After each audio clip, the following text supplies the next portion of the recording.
Hi, welcome to Palace to the Core. This is Stephen Dawes, and got a couple of little bits of news for you today. Matheus Franca, who is a very hot, talented Brazilian player, is apparently interested in joining Crystal Palace. John Textor has apparently levied a £26 million bid his way, so we'll have to wait and see what happens there.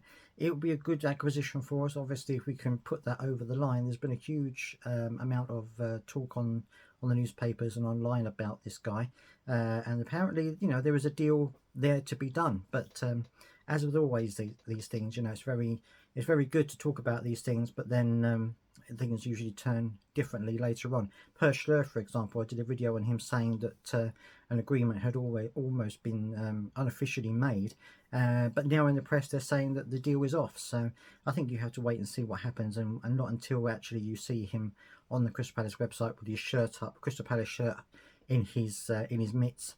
I think we'll have to wait till then to be absolutely sure. Still no news on the Wilfried Zaha thing. That's still rumbling on. He released a couple of pictures, one of him in training at Crystal Palace, obviously, and another one which was a couple of worried faces, emojis that he did on his Instagram.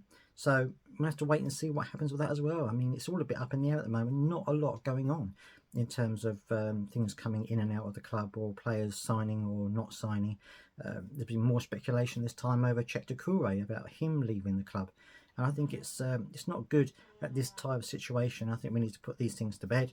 I think the chairman, if he doesn't want to sell him, then he should come out and say this is not going to happen. We're not going to sell him. Or you can come out and say yes, he's available for £70 million, something like that. It's not going to be good, obviously, if you've got players that are constantly being linked to other clubs.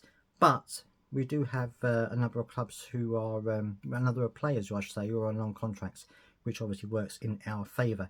Now, we had the game against Crawley, which we won 4-0.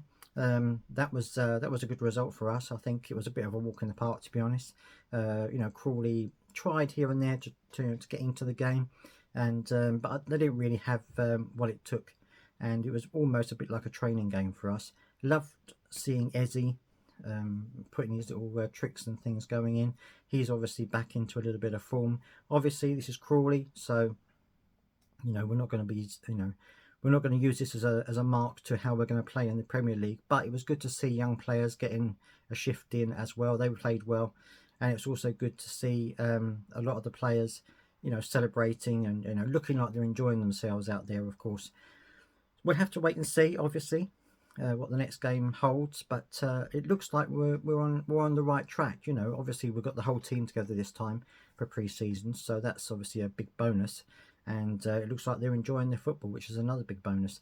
Let me know down in the comments what you think about the latest transfer rumours, and also your opinion on the game if you were there. Let me know down in the comments, and don't forget to subscribe.